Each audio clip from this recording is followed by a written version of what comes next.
Welcome to Sudheer edutech YouTube channel. నేను మీ సుధీర్ సార్ని.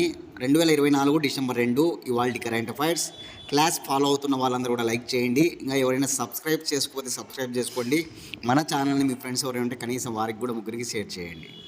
Okay, first క్వశ్చన్కి వెళ్ళిపోదాం. ఈరోజు నేషనల్ పొల్యూషన్ కంట్రోల్ డే, జాతీయ కాలుష్య నియంత్రణ దినోత్సవం ప్రతి ఏటా డిసెంబర్ 2వ తారీఖు నిర్వహిస్తారు. నేషనల్ పొల్యూషన్ కంట్రోల్ డేని ప్రతి ఏటా ఏ తేదీ నిర్వహిస్తారు అని అడుగుతున్నాడు. డిసెంబర్ 2. కారణం ఏంటి అంటే కనుక మన అందరికీ తెలుసు, భారతదేశంలోనే కాదు ప్రపంచంలోనే అత్యంత పెద్ద దుర్ఘటన అన్నమాట, గొప్ప విపత్తు అన్నమాట, గొప్ప డిజాస్టర్ అన్నమాట. అదే భోపాల్ గ్యాస్ లీకేజ్. ఈ భోపాల్ గ్యాస్ లీకేజ్ ఎప్పుడు అంటే 1984 డిసెంబర్ 2వ తారీఖున జరిగిందనమాట. ఈ భోపాల్ గ్యాస్ లీకేజ్ ఏ రాష్ట్రం అంటే మధ్యప్రదేశ్లోని భోపాల్లో ఉన్నటువంటి యూనియన్ కార్బైడ్ ఫ్యాక్టరీ నుంచి ఒక గ్యాస్ లీకేజ్ కావడం జరిగిందనమాట. విడుదలైన వాయువు ఏదంటే కనుక మిథైల్ ఐసోసైనేట్. ఈ మిథైల్ ఐసోసైనేట్ విడుదలయ్యి ఆ రోజు ఏకంగా 3774 మంది చనిపోయినారనమాట. అంతేకాదు ఏకంగా 5 లక్షల మంది గాయాలకు గురైనారనమాట. కాబట్టి అంత పెద్ద దుర్ఘటన ప్రపంచంలో ఇది, అంత పెద్ద విపత్తు ప్రపంచంలో ఇది. అదే భోపాల్ గ్యాస్ లీకేజ్ అనమాట. చాలా ఇంపార్టెంట్ ఇయర్ 1984 డిసెంబర్ 2. దానికి కారకుడైనటువంటి ఆనాటి సీఈఓ ఎవరు అంటే కనుక ఆండర్సన్ అనమాట. గుర్తుపెట్టుకోవాలి, ఆండర్సన్ అనేవాడు ఆ రోజు యూనియన్ కార్బైడ్ ఫ్యాక్టరీ ఏదైతే ఉందో దానికి సీఈఓగా పనిచేశాడు. ఆండర్సన్ గుర్తుపెట్టుకోవాలి, ఓకేనా. కాబట్టి డిసెంబర్ 2ను ప్రతి ఏటా కూడా ఈ నేషనల్ పొల్యూషన్ కంట్రోల్ డేగా నిర్వహిస్తారనమాట. ఎందుకంటే కనుక ఈ కాలుష్యానికి సంబంధించిన విషయాలపైన ప్రపంచంలో మన దేశం మాత్రమే కాదు అనేక దేశాలు ఈ కాలుష్యాన బారిన పడి ఎన్నో ఇబ్బందులు గురవుతూ ఉందన్నమాట. కాబట్టి దానిపైన అవగాహన ప్రజల్లో తీసుకురావాల్సిన అవసరం ఎంతైనా ఉంది. ప్రభుత్వాలు ఓకేనా, అదేవిధంగా ప్రతి ఒక్కరూ ఇది కనుక తలుచుకుంటేనే సాధ్యమవుతుందన్నమాట కాలుష్యాన్ని నియంత్రించడం అన్నమాట. వాతావరణంలో వచ్చేటువంటి మార్పులు, కాలుష్యం వల్ల విపరీతమైనటువంటి వాతావరణ మార్పులు జరిపి ఎన్నో ఇబ్బందులకు మనం గురవుతూ ఉన్నామన్నమాట. కాబట్టి గుర్తుపెట్టుకోవాలి, ఓకేనా. ఇంకా నేటి రోజున ఎయిడ్స్ డే నేను చెప్పా. డిసెంబర్ 1వ తారీఖున ప్రతి ఏటా ఎయిడ్స్ డే నిర్వహిస్తారు. దాని యొక్క థీమ్ ఏమిటి? కామెంట్ బాక్స్లో మీ సమాధానాన్ని తెలియజేయండి. 2024 డిసెంబర్ 1 ఎయిడ్స్ డే యొక్క థీమ్ ఏంటి? కామెంట్ బాక్స్లో మీ సమాధానాన్ని తెలియజేయండి. అదేవిధంగా ఈ జాతీయ కాలుష్య నియంత్రణ దినోత్సవం యొక్క థీమ్ చెప్తా, ఈ ఏడాదికి సంబంధించి నోట్ చేసుకోండి అందరూ. క్లీన్ ఎయిర్, గ్రీన్ ఎర్త్, ఏ స్టాప్ టువర్డ్స్ సస్టైనబుల్ లివింగ్. మళ్ళీ చెప్తున్నా, క్లీన్ ఎయిర్, గ్రీన్ ఎర్త్, ఏ స్టాప్ టువర్డ్స్ సస్టైనబుల్ లివింగ్ అనమాట. సెకండ్ క్వశ్చన్, ప్రోటీన్ ఉత్పరివర్తనను అంచనా వేసే ఆర్టిఫిషియల్ ఇంటెలిజెన్స్ సాధనమును ఏ ఐఐటి అభివృద్ధి చేసినది? చూడండి, ప్రోటీన్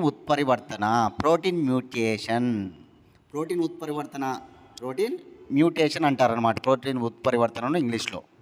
కాబట్టి ప్రోటీన్ ఉత్పరివర్తనను అంచనా వేసే ఆర్టిఫిషియల్ ఇంటెలిజెన్స్ సాధనాన్ని ఐఐటి మద్రాస్ శాస్త్రవేత్తలు దానిని అభివృద్ధి చేయడం జరిగిందనమాట. కృత్రిమ మేధ, ఆర్టిఫిషియల్ ఇంటెలిజెన్స్ అంటే కృత్రిమ మేధ కదా, ఓకేనా. దానితో నడిచేటువంటి సాధనం అన్నమాట. ఆల్రెడీ ప్రోటీన్ ఉత్పరివర్తనాలను అంచనా వేసే విధానం ఉంది, కాకపోతే అది చాలా ఆలస్యంతో కూడుకున్నటువంటిది మరియు చాలా ఖరీదైనటువంటిది అనమాట. కానీ ఆర్టిఫిషియల్ ఇంటెలిజెన్స్ సాధనం అనేటువంటిది చాలా తక్కువ ఖర్చు మరియు అదేవిధంగా సమయం కూడా బాగా తక్కువ పడుతుందంట. కాబట్టి ప్రోటీన్ల ఉత్పరివర్తనను అంచనా వేసేటువంటి ఆర్టిఫిషియల్ ఇంటెలిజెన్స్ సాధనాన్ని అభివృద్ధి చేసింది ఎవరంటే ఐఐటి మద్రాస్ అనమాట. ప్రోటీన్లు మానవుని యొక్క శరీర నిర్మాణంలో ఒక ఇటుకల్లాగా పనిచేస్తాయి అన్నమాట. ప్రోటీన్లు అనేటువంటివి మానవుని శరీర నిర్మాణంలో ఇటుకలు ఏదైతే ఉంటాయో ఆ ఇటుకల్లాగా పనిచేస్తాయి అన్నమాట. సరే, ఈ ఆర్టిఫిషియల్ ఇంటెలిజెన్స్ సాధనానికి ఏమని పేరు పెట్టారు అంటే కనుక డీప్ పీపీఏ ప్రెడ్మట్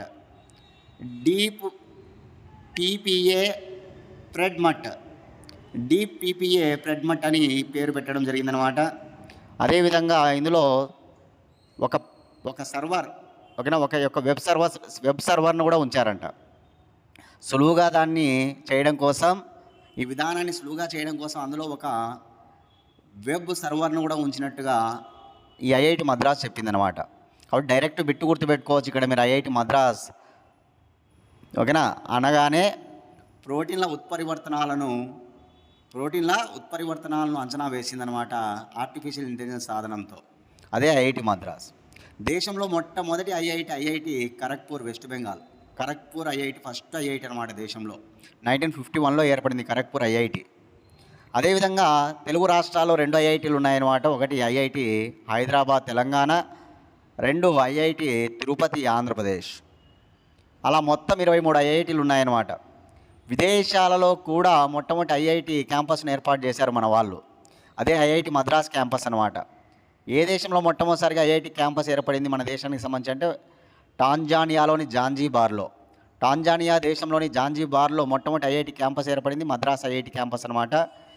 ఇదే మద్రాస్ ఐఐటి క్యాంపస్ శ్రీలంకలోని క్యాండీలో కూడా ఏర్పాటు చేయడం జరిగిందనమాట. కాబట్టి గుర్తుపెట్టుకోవాలి, ఐఐటీల పైన క్వశ్చన్స్ పడుతూ ఉంటాయి మనకి స్టాండర్డ్లో, ఓకేనా, చాలా ఇంపార్టెంట్ గుర్తుపెట్టుకోవాలి. సైన్స్ అండ్ టెక్నాలజీలో భాగంగా ఈ ఐఐటీలు ఏమేమి అభివృద్ధి పరుస్తున్నాయో కూడా మనం చూసుకుంటూ రావాలి కరెంట్ అఫైర్స్లో.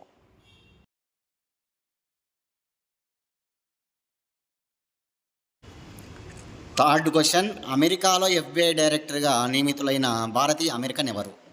చూడండి, చాలా ఇంపార్టెంట్గా మన భారతీయులు ఎవరైనా సరే అమెరికాలో ఇప్పుడు కొత్తగా నియమించబడితే కనుక చాలా ఇంపార్టెంట్. ఎందుకంటే గవర్నమెంట్ ఫామ్ అవుతుంది, కొత్త గవర్నమెంట్. కాబట్టి గుర్తుపెట్టుకోవాలి, అమెరికాలో FBI director, federal bureau of investigation FBI డైరెక్టర్గా నియమితులవుతున్నాడు మన భారతీయుడు. మన భారత మూలాలు ఉన్నటువంటి వ్యక్తి, అతనే కశ్యప్ పటేల్ అనమాట. కశ్యప్ పటేల్ను నియమిస్తూ డొనాల్డ్ ట్రంప్ నియమించాడనమాట. కశ్యప్ పటేల్ను డొనాల్డ్ ట్రంప్ నియమించడం జరిగిందనమాట. అమెరికా ప్రస్తుత ఎన్నికల్లో ఆయనే విజయం సాధించాడని మనకు తెలుసు. రిపబ్లికన్ పార్టీ నేత ఎవరు? డొనాల్డ్ ట్రంప్ అనమాట. ఓడిపోయింది మన భారత మూలాలు ఉన్నటువంటి కమలా హారిసన్ అనమాట. కమలా హారిసన్ ఏ పార్టీ అంటే కనుక డెమోక్రటిక్ పార్టీ. అదేవిధంగా డొనాల్డ్ ట్రంప్ ఏ పార్టీ అంటే రిపబ్లికన్ పార్టీ గుర్తుపెట్టుకోవాలి. 2016లో ఆల్రెడీ ఆయన ఇంతవరకు అధ్యక్షుడిగా ఒకసారి పనిచేశాడు. తర్వాత ఆయన ఎన్నికల్లో ఓడిపోయి ఆయన స్థానంలో మనకు జోయ్ బైడెన్ రావడం జరిగింది అనమాట. ఇప్పుడు మళ్ళీ ఎన్నికలు జరిగాయి. ఈ క్రమంలో భాగంగా 47వ అధ్యక్షుడిగా అమెరికాకు డొనాల్డ్ ట్రంప్ రావడం జరిగింది. ఆయన జనవరి నెలలో ప్రమాణ స్వీకారం చేస్తాడు, 2025 జనవరి నెలలో. ఈ క్రమంలో భాగంగా అందరినీ కూడా నియమిస్తూ ఉన్నాడు. మన భారత మూలాలు ఉన్నటువంటి వ్యక్తులను కూడా నియమిస్తున్నాడు. కాబట్టి ఇప్పుడు ఈరోజు వార్తల్లో ఉన్నాడు ఎవరంటే కనుక కశ్యప్ పటేలు, గుజరాత్ మూలాలు ఉన్నటువంటి వ్యక్తి. పటేల్ అనగానే మన గుజరాత్ గుర్తుకొస్తుంది, వల్లభాయ్ పటేలు, ఓకేనా. ఈ కశ్యప్ పటేల్ వీళ్ళందరూ కూడా గుజరాత్కు చెందిన వాళ్ళే అనమాట. గొప్ప న్యాయవాది, గొప్ప పరిశోధకుడు అంట ఈ కశ్యప్ పటేల్. అక్కడ అమెరికా దేశంలో అవినీతి నిర్మూలనకి ఎంతో కృషి చేసినటువంటి వ్యక్తి అన్నమాట. న్యాయం కోసం పోరాడినటువంటి వ్యక్తి అనమాట. అవినీతి నిర్మూలన కోసం పనిచేసినటువంటి వ్యక్తి అనమాట. ఎవరంటే కనుక కశ్యప్ పటేల్. అందుకే ఆయన నియమించడం జరిగిందనమాట. కాబట్టి ఆ విషయాన్ని గుర్తుపెట్టుకోవాలి కశ్యప్ పటేల్ గురించి. రైట్.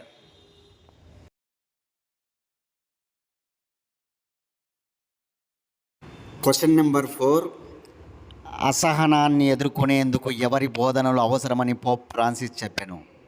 అసహనాన్ని ఎదుర్కొనేందుకు శ్రీ నారాయణ గురు యొక్క బోధనలు ఎంతో అవసరమని చెప్పేసి క్రిస్టియానిటీ మత పెద్ద అయినటువంటి పోప్ ఫ్రాన్సిస్ వాటికన్ సిటీలో ఆయన బోధనలో భాగంగా వివరించడం జరిగిందనమాట.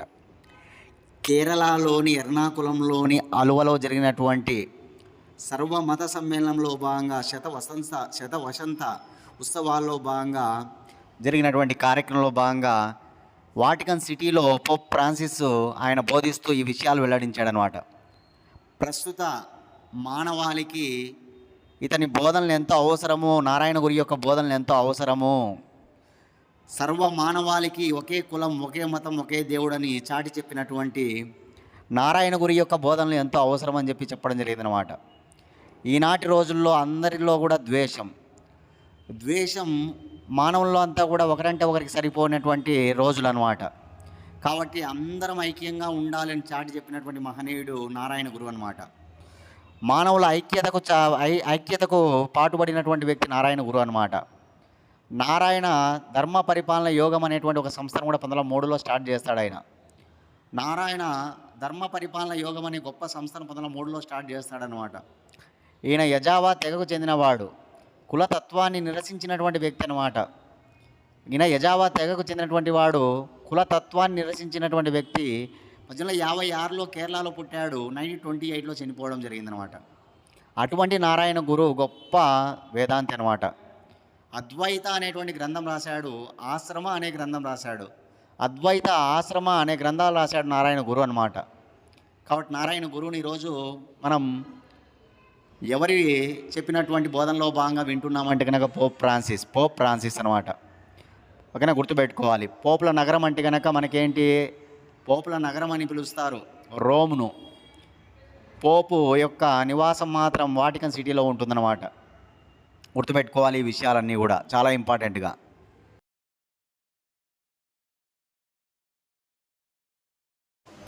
Question number 5.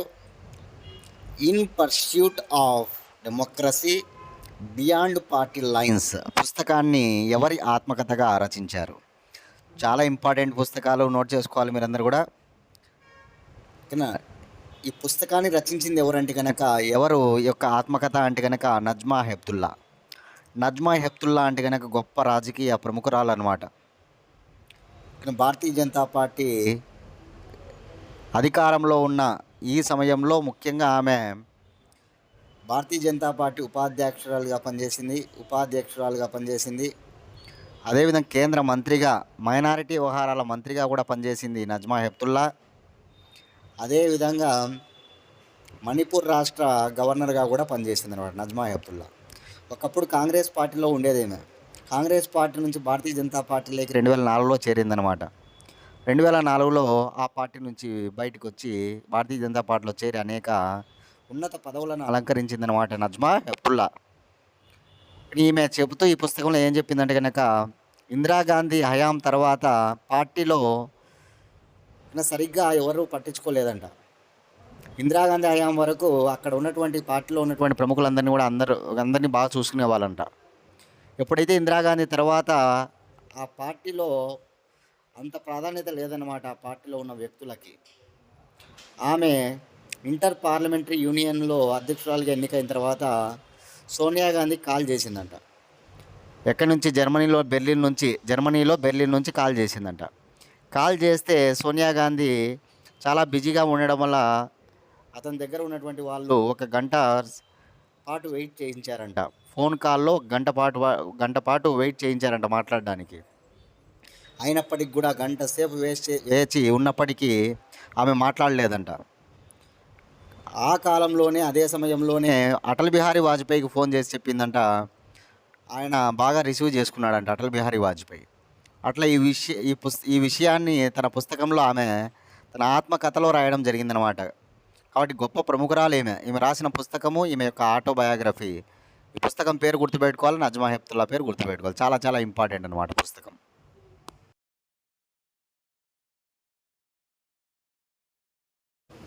Question number 6. 2024 December 4న ఏ ఏజెన్సీ యొక్క ప్రోబా 3ని ఇస్రో భారత్ నుంచి ప్రయోగించనుంది? చూడండి, ఏ ఏజెన్సీ అంటే ఇక్కడ యూరోపియన్ స్పేస్ ఏజెన్సీ అనమాట, ఈఎస్ఏ అంటారు. యూరోపియన్ స్పేస్ ఏజెన్సీ యొక్క ప్రోబా 3 అనేటువంటి ఒక ఉపగ్రహాన్ని మన భారతదేశంలో ఇస్రో సతీష్ ధావన్ స్పేస్ సెంటర్ నుంచి ప్రయోగించనుందనమాట. ప్రోబా 3 దేనిపైన ప్రయోగం అంటే సూర్యుడిపైన ప్రయోగం. సూర్యుడిపైన ఈ సూర్యుడి యొక్క కరోనాగ్రఫీ పైన ప్రయోగం చేయబోతూ ఉన్నారనమాట. ఇది యూరోపియన్ స్పేస్ ఏజెన్సీ యొక్క మిషన్ అనమాట, ప్రయోగం అనమాట. కాబట్టి దీన్ని జరిపేది ఎవరంటే మాత్రం ఇస్రో వాళ్ళు జరుపుతూ ఉన్నారు. ఆ విషయాన్ని మనం గుర్తుపెట్టుకోవాలి చాలా ఇంపార్టెంట్గా. యూరోపియన్ స్పేస్ ఏజెన్సీ 1975లో ఏర్పడింది. యూరోపియన్ స్పేస్ ఏజెన్సీ ప్రధాన కార్యాలయం ప్యారిస్, ఫ్రాన్స్ అనమాట. ఇస్రో విషయానికి వస్తే Indian Space Research Organisation 1969 August 15 ఏర్పడింది. ఇండియన్ స్పేస్ రీసెర్చ్ ఆర్గనైజేషన్ ప్రధాన కార్యాలయం Bengaluru, Karnataka. Indian Space Research Organisation ప్రస్తుత చైర్మన్ వచ్చేసి Somanath. Indian Space Research Organisation తొలి చైర్మన్ వచ్చేసి ఓకేనా మనకు విక్రమ్ సారాభాయ్ అనమాట. విక్రమ్ సారాభాయ్. గుర్తుపెట్టుకోవాలి, చాలా ముఖ్యమైన స్పేస్ ఏజెన్సీస్ ఉంటాయి ప్రపంచంలో. NASA, national aeronautics space administration 1958లో ఏర్పడింది, వాషింగ్టన్లో ఉంది. China national space agency, CNSA అంటారు. China national space agency, China national space administration, agency కాదు అడ్మినిస్ట్రేషన్ అన్నమాట, సిఎన్ఎస్ఏ. ఇది 1993లో ఏర్పడింది, ప్రధాన కార్యాలయం బీజింగ్లో ఉందన్నమాట, బీజింగ్లో ఉంది, గుర్తుపెట్టుకోవాలి. అదేవిధంగా చాలా ముఖ్యంగా రాస్ కాస్మోస్, రాస్ కాస్మోస్ అనమాట, రష్యా దేశానికి సంబంధించినది. ఈ రాస్ కాస్మోస్ అనేటువంటి 1992లో ఏర్పడింది, ప్రధాన కార్యాలయం ఇక్కడ మాస్కోలో ఉంది, రష్యా రాజధాని మాస్కోలో ఉందన్నమాట. రాస్ కాస్మోస్ రష్యా దేశానికి సంబంధించినటువంటి కేంద్రం. ఇవి చాలా ముఖ్యంగా మనం గుర్తుపెట్టుకోవాల్సిన విషయాలు అన్నమాట. రాస్ కాస్మోస్ అంటే రష్యా, సిఎన్ఎస్ఏ అంటే China, JAXA Japan aerospace exploration agency, JAXA. ఈ జాక్సా 2003లో ఏర్పడింది, ప్రధాన కార్యాలయం టోక్యోలో ఉంది, జపాన్లోని టోక్యోలో ఉందన్నమాట, జపాన్లోని టోక్యోలో.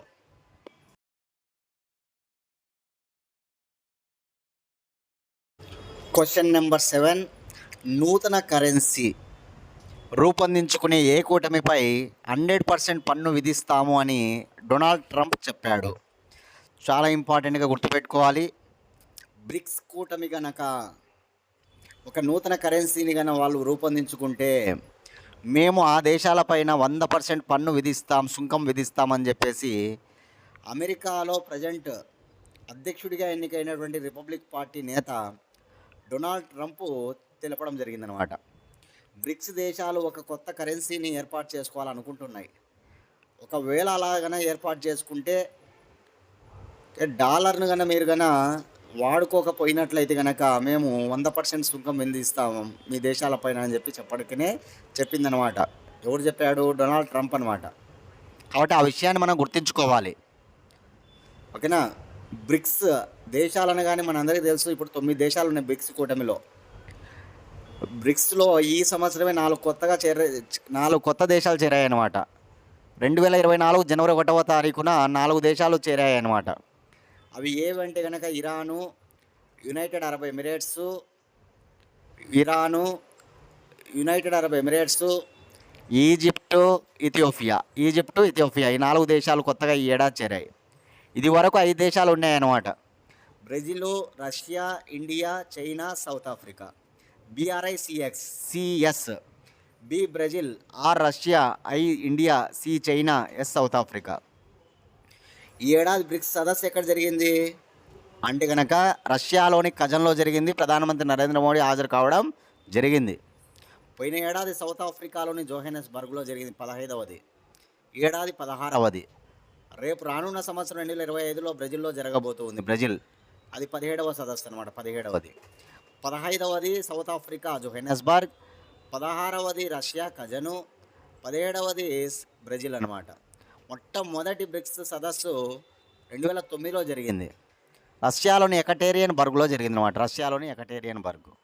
అప్పుడు బ్రిక్ అని పిలిచేవాళ్ళు అంతే. తర్వాత సౌత్ ఆఫ్రికా చేరిన తర్వాత అది బ్రిక్స్ అయిందనమాట. వాడు బ్రిక్స్ కూటమి గుర్తుపెట్టుకోవాలి అందరూ కూడా. బ్రిక్స్ కూటమి కొత్త కరెన్సీని కనుక రూపొందించుకుంటే కనుక డాలరు కరెన్సీ వాల్యూ తగ్గుతుందన్నమాట. ఆ నేపథ్యంలో డొనాల్డ్ ట్రంప్ వివరించినటువంటి అంశం ఇది.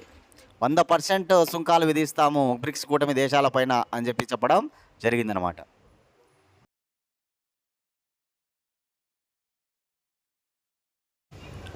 Question number 8, breaking the silence నినాదంతో ఆంధ్రప్రదేశ్ ప్రభుత్వం ఏ సంవత్సరం నాటికి ఎయిడ్స్ను నిర్మూలించనుంది? ఇక నినాదం గుర్తుపెట్టుకోవాలి, స్లోగన్ బ్రేకింగ్ ది సైలెన్స్ అనమాట. ఆంధ్రప్రదేశ్ గవర్నమెంట్, ఆంధ్రప్రదేశ్ ముఖ్యమంత్రి చంద్రబాబు ఈ మాటను చెప్పడం జరిగింది. 2030 నాటికి ఎయిడ్స్ను నిర్మూలిస్తాము ఆంధ్రప్రదేశ్లో అని చెప్పి చెప్పడం జరిగిందనమాట. ప్రజెంట్ ఆంధ్రప్రదేశ్లో 3.25 లక్షల మంది ఎయిడ్స్ కేసులు ఉన్నాయంట. 3.25 లక్షల మంది ఎయిడ్స్ కేసులు ఓకేనా మనకి ఆంధ్రప్రదేశ్లో ప్రజెంట్ ఉన్నాయంట. అది 2030 నాటికి మొత్తం ఎయిడ్స్ కేసులు అన్నీ కూడా నిర్మూలిస్తాము, ఒకటి కూడా నమోదు కాకుండా చేస్తామని చెప్పి చెప్పడం జరిగిందనమాట. ఇక్కడ ఎవరు?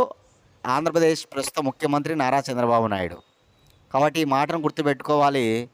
ఎయిడ్స్ డే డిసెంబర్ 1 సందర్భంగా ఆయన సమావేశానికి హాజరయ్యి ఒక ప్రత్యేక సమావేశానికి హాజరయ్యి ఆయన అక్కడ ప్రసంగంలో ఈ విషయాన్ని తెలపడం జరిగిందనమాట.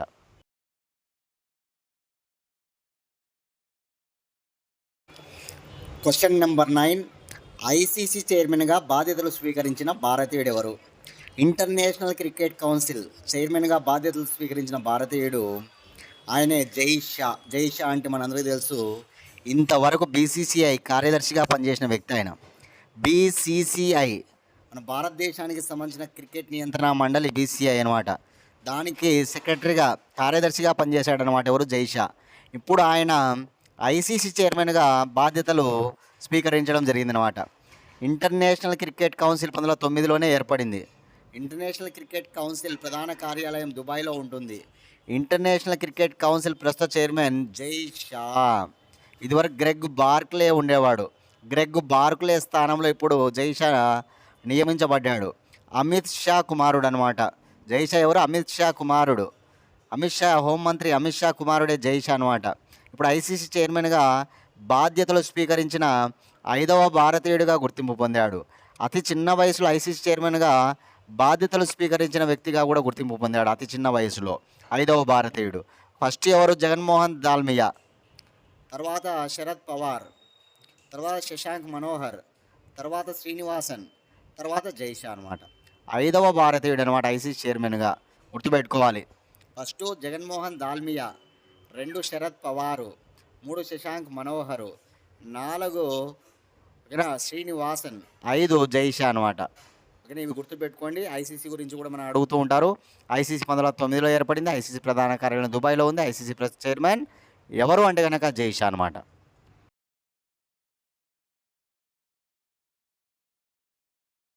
Last question.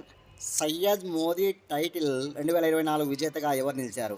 Syed Modi title 2024 women's కేటగిరీలో విజేతగా నిలిచింది ఎవరంటే కనుక మనకి ఇక్కడ గుర్తుపెట్టుకోవాలి, ఆమె పివి సింధు. ఎవరు? పివి సింధు అనమాట. పివి సింధు 2 ఏళ్ల తర్వాత ఒక టైటిల్ను గెలవడం జరిగిందనమాట. 2022వ సంవత్సరంలో సింగపూర్ టైటిల్ గెలిచింది ఆమె. మళ్ళీ 2 ఏళ్ల తర్వాత ఇప్పుడు సయ్యద్ మోదీ టైటిల్ గెలవడం జరిగిందనమాట. పివి సింధు అంటే బ్యాడ్మింటన్, మనందరికీ గుర్తుకు రావాలి, బ్యాడ్మింటన్ అనమాట. ఈ సయ్యద్ మోదీ టైటిల్ ఈమెకు మొదటిసారి కాదు, 3వసారి. 2017లో ఒకసారి, 2022లో ఒకసారి, మళ్ళీ ఇప్పుడు 2024లో. 2017లో ఒకసారి, 2022లో ఒకసారి, మళ్ళీ ఇప్పుడు 2024లో 3 సార్లు సయ్యద్ మోదీ టైటిల్ కొట్టిందనమాట. ఎవరు? పివి సింధు. ఎవరు? పివి సింధు అనమాట. 2 ఏళ్ల తర్వాత మళ్ళీ టైటిల్ వచ్చింది. 2022లో సింగపూర్ టైటిల్, 2024లో ఈ సయ్యద్ మోదీ టైటిల్ అనమాట. చైనా క్రీడాకారిణి వు లుయో యు. చైనా క్రీడాకారిణి వు లుయో యు పైన గెలవడం జరిగిందనమాట. ఇక పురుషుల కేటగిరీలో కూడా భారతీయుడే టైటిల్ గెలిచాడనమాట. ఎవరంటే కనుక లక్ష్య సేన్ అనమాట. సింగపూర్కు చెందినటువంటి జియా హేంగ్పై టైటిల్ గెలిచాడు లక్ష్య సేన్ అనమాట. కాబట్టి ఇద్దరు కూడా భారతీయుల విజేతలు. పురుషుల సింగిల్స్లో లక్ష్య సేను, మహిళల సింగిల్స్లో పివి సింధు అనమాట.